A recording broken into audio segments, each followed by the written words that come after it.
Halo guys, balik lagi di channel kita Zilla World. Hari ini aku akan update telur yang paling lama berarti 3 hari yang lalu ya. 3 hari yang lalu guys, aku panennya.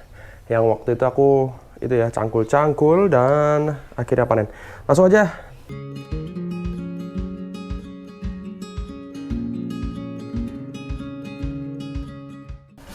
TW ngomongin telur ya, ini adalah panenan beberapa tahun yang lalu juga. Raketok. Nah, iki guys. Nih, ada telur kura, ada telur iguana, kura ya campur lah. Yang sudah menetas ya. Tuh. Ada yang gagal juga sih. Nih. Lebih banyak lagi sebenarnya guys, tapi udah aku kubur. Oke, lanjut. Kita sekarang review telur iguana dulu. Apa kura-kura dulu ya? Kura-kura dulu. Kura-kura di sini aku ada Peninsula Cutter, terus ada Peninsula Cutter, terus ada Peninsula Cutter. Jadi ada Peninsula Cutter semua guys di sini. Kebetulan, oh dada merah ada nggak ya? Habis kayaknya dada merah. Atau ada, aku lupa dah. Pokoknya ini sih semua 3 nih. Ini Peninsula semua berarti. Damer udah habis ya. Damer belum bertelur lagi. Dan ini sebenarnya aku udah sering bahas. Oh ini gagal. Ini ada yang gagal. Kalau udah penyok gini, udah jelas gagal ya. Ini juga gagal. Kalau udah nempel tanah, udah berjamur kuning-kuning, nggak jelas gini, udah lempar aja. Udah jelas gagal guys, gitu. Jadi ini adalah, coba kita buka ya, satu. Nah ini mau netes nih, bentar lagi nih. Nah aku yang selama ini perlu dilakukan tuh adalah itu ya guys, apa? Setiap ada telur tuh harus aku tanggalin harusnya. Jadi nanti kita bisa kira-kira tuh kapan netes gitu. Tapi selama ini nggak pernah cuy. Lupa terus. Jadi ini Peninsula Cutter telurnya seperti ini. Nggak berani aku keluarin. Tapi teksturnya kalau fertil atau ada isinya kura-kura ya. Itu dia kalau dipencet. Itu dia apa sih namanya? Kenceng ya. Jadi bisa ditekan tuh dia bisa ngikut. Tapi dia balik lagi gitu. Bukan yang keras gitu guys. Itu Peninsula Cutter. Kalau dada merah beda lagi. Dada merah dia akan tetap keras. Bedanya fertil sama nggak fertil itu, kalau yang fertil dia akan putih bersih, nggak ada jamur dan lain-lain. Sampai menetas pun dia tetap keras teksturnya. Ini tuh keras guys. Ini enggak. Ini dada merah kan. Nah kalau si Peninsula Cutter itu dia empuk. Cuman kalau dia fertil dia lebih empuk lagi. Ini agak kaku nih udah. Karena infertil kan udah mati ini. Antara mati atau nggak ada embrionya. Gitu. Ini bentar lagi netes palingnya bulan-bulan inilah. Ini yang paling barusan, ini yang agak kemarin coba kita. Nah ini kalau lucunya Peninsula Cutter itu dia pertama kali panen dia tuh kayak semi keras gitu guys. Nanti semakin dia besar dia jadi empuk seperti ini, terus nanti akhirnya menetas gitu. Kita tutup lagi. Ini yang terakhir nih barusan berapa hari yang lalu nih aku panennya. Tuh bagus cuy telurnya tuh.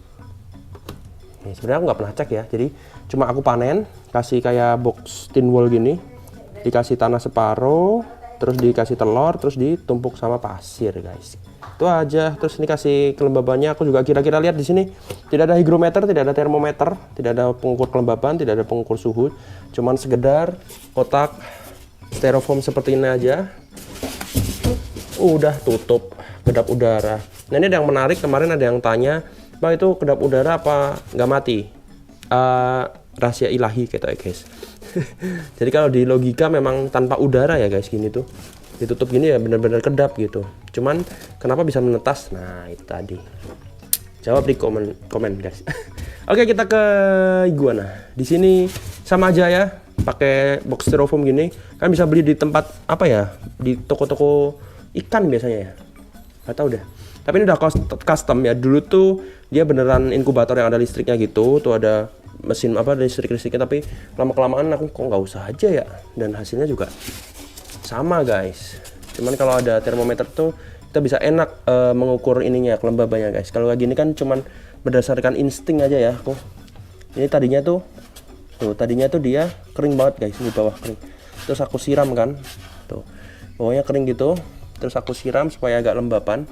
Terus aku kasih ini biar nggak terlalu kering guys, kayak gitu. Jadinya kayak gini nih tuh. Ini hari ini yang pertama, ini yang kedua. Panen pertama, panen kedua, guys. Kita lihat panenan yang kedua. Aku melihat ada yang penyok dikit. Di sini juga ada yang penyok dikit. Nah, yang ini udah kenceng nih ya, udah bagus banget nih. Gitu. Kenapa nggak kubur full? Ya nggak apa-apa. Sebenarnya mau dikubur full, nggak dikubur full, asalkan ini kedap, itu nggak masalah ya, guys. Gitu. Ini, bentar. Dikubur tambahin juga nggak masalah, nggak bakalan merubah apa ya, merubah banyak gitu. Yang penting ini ditutup kedap gitu. Jadi dikasih. Terus ini berapa lama bang menetasnya? Kurang lebih 3 bulanan dari dia di keluarkan ya, dari induknya, kurang lebih 3 bulanan. Terus nanti menetas sendiri, nggak usah dibantu, tahu-tahu udah keluar aja gitu. Biasanya di tahun lalu aku full sampai segini. Tahun sebelumnya aku bahkan nggak pakai pasir, pakai deng, cuman pasir, telur ditumpuk tanpa ditutup sama sekali pasir, jadi kayak ya langsung kelihatan gitu, guys. Dan atas saja, asalkan suhunya itu tadi ya tetap. Jadi beruntungnya kita di Indonesia itu kita sudah punya suhu yang apa ya, ideal lah untuk menetaskan telur reptil, iguana khususnya. Gak tau reptil lain ya. Kalau aku di pengalamanku di sini iguana, kura-kura gitu, nggak perlu aneh-aneh ya, tinggal tutup aja di sini. Bahkan aku kenal orang ada yang menetaskan telur kura-kura itu cuman di kayak lemari gitu, guys. Jadi benar-benar cuman lemari dan dibuka ya, dibuka. Ini kan kayak ya, ini bukan kamar sih, ini ada kayak jendelanya kan, jadi ini suhu pasti masih berubah-berubah di sini, guys. Nah, kalau di dalam kamar misalnya kayak gini nih, ada ruangan gini di dalam, terus dikasih lemari gitu, aku rasa sih bisa menetas gitu. Cuman mungkin tingkat keberhasilannya akan lebih tinggi ini. Lebih tinggi lagi sebenarnya pakai listrik ya, soalnya udah suhunya pasti. Bahkan di beberapa reptil, di gecko yang aku tahu, itu dia bisa menentukan jenis kelamin lewat suhu, guys. Aku lupa dah, semakin panas itu jadi jantan kalau nggak salah ya, coy. Oh iya, ngomong suhu, reptil rata-rata dia di 20, aduh sampai lupa aku bro, 27 ya, 27 derajat Celcius sampai 30 sekitar itu. Kelembabannya 90%, guys, 80-90% lah. Nah, ini aku semua pakai insting ya, tidak ada listrik sama sekali. Tuh lihat, tidak ada kabel-kabel, mungkin bekas-bekas doang gitu. Dan ini baru 2 indukan. Prediksiku tuh satu indukan dapat 1 ember ini, 1 box es krim. Jadi ada beberapa indukan kan itu. Ini 1 kotak, 1, 2, 3. Itu ada bak air, berarti nanti kan di atasnya berarti 4 paling. Ini 4 indukan. 1 box es krim itu isinya paling banyak 40 di sini.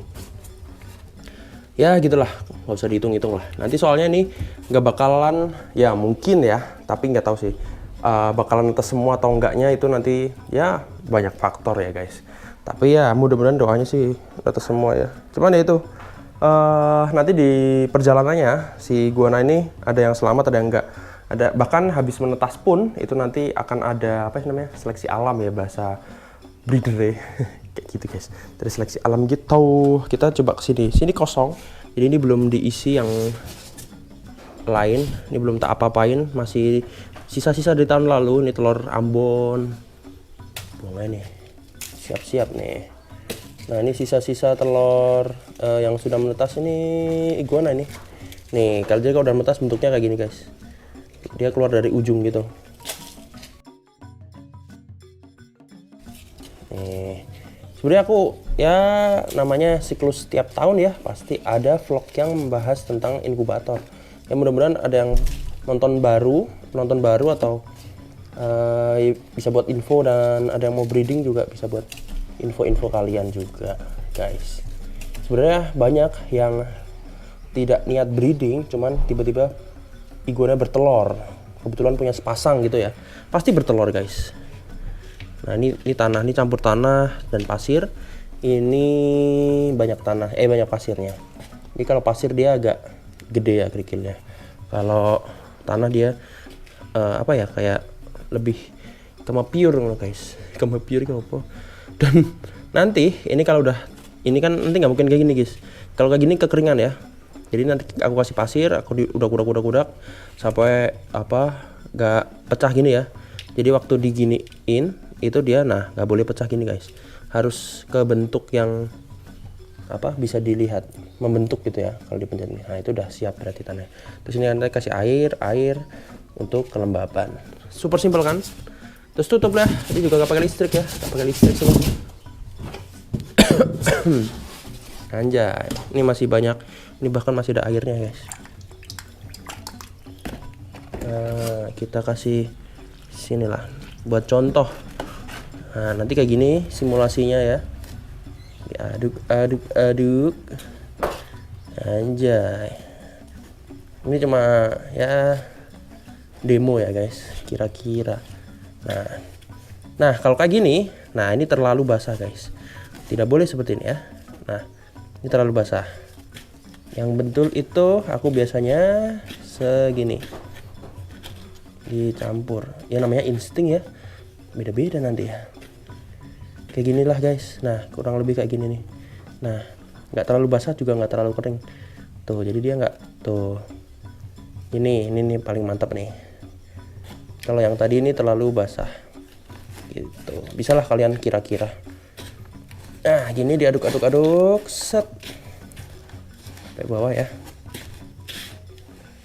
Udah deh, ini sudah jadi tempat bertelur. Selesai gitu doang. Simpel itu. Jadi yang tahun lalu belum tak bersihin. Di bawah nih sebenarnya ada pasir kan, sebenarnya langsung di situ kan aku kemarin. Tapi kenapa ya dulu? Terus aku memutuskan pakai ember aja. Kayak pernah aku langsung ya, jadi nggak pakai ember kayak gini dan banyak yang gagal guys. Jadi aku mutusin pakai ember. Mungkin kayak ada lingkupnya itu ya. Kalau terlalu luas mungkin nggak tahu deh. Tapi ya itulah yang terjadi. Jadi aku mutusin pakai ember dan ternyata yang netes lebih banyak. Oh btw ngomong netes lebih banyak, ini udah gagal nih. Ini iguana sama ini kura-kura nih. Kayak gagal ya. Jadi kalau aku bisa posting di Instagram itu ya yang berhasil, yang gagal mah jarang aku share. Yang telur gagal, terus ada yang habis menetas, ada yang mati, bahkan kepalanya baru keluar dari telur lagi dipanen udah mati. Itu kadang-kadang aku ngevlogin juga sih, cuma jarang aku share. Jadi ya hari ini aku kasih tau kalian breed iguana kura-kura itu ya gampang, cuman ya nggak segampang itu gitu. Gampang-gampang susah lah. Di sini ada sisa-sisa lagi. Wah, ini ada sisa-sisa telur juga. Terus ini ada buat airnya. Kenapa ada semutnya? Ini bahaya nih. Nah, ini nanti ya ini pokoknya belum maksimal guys. Jadi baru 2 box kan yang kepakai. Ini kura-kura tuh damer banyak yang gagal juga ternyata, saya baru lihat ini saya. Nanti pakai ini paling enak tuh. Panennya langsung pakai ini, ditutup, langsung taruh sini. Pasti netas kalau fertil. Oke guys, ngomongin telur yang fertil. Tadi kan aku udah liatin fertil itu kalau dipencet dia akan kenceng ininya. Kalau dipegang kenceng, nggak yang letoy gitu ya. Apalagi kempes. Kalau kempes udah dijamin mati. Jadi aku biasanya maksimal minimal 3 hari setelah aku panen itu aku cek. Nanti kalau ada yang tadi empuknya empuk banget, terus jadi kuning, ada keringatnya. Terus lembeknya sampai bisa dicubit. Nah kalau bisa dicubit berarti zong guys, langsung pastikan dibuang. Soalnya kalau nggak dibuang dia akan nular kalau ada jamurnya guys. Jadi langsung ambil, buang. Udah kasih makan ikan kasih makan kura-kura lah ya gitu. Jadi setelah 3 hari harus ya kalau fertil si telur iguana ini udah kencang, pasti itu dijamin. Nggak pernah yang nyusul gitu, pernah nggak ya? Nggak pernah sih. Jadi 3 hari itu udah maksimal banget si telur iguana udah kelihatan pasti fertil, enggaknya coy. Setelah itu ya udah tinggal diemin aja, lanjut guys. Ya udah guys, kayak gitu dulu vlog kali ini. Tadi sudah menjelaskan tentang fertil dan infertil, semoga menjawab. Ini aku udah kesekian kalinya menjelaskan, tapi aku tidak bosan-bosannya karena ini setiap tahun ada ya telur bertelur, nanti menetas ada sendiri vlognya, terus perawatan baby dan diulang lagi kayak gitu ya. Jadi buat kalian yang punya pertanyaan langsung tulis di kolom komentar guys. Buat kalian yang cari iguana mau booking telur-telur tersebut bisa, tapi dia netasnya kapan ya? Pokoknya Desember itu udah jelas ready guys di Zilla World. Langsung WA aja di deskripsi atau bisa DM di Instagram kita Zilla World _real guys. Bye bye. Thank you.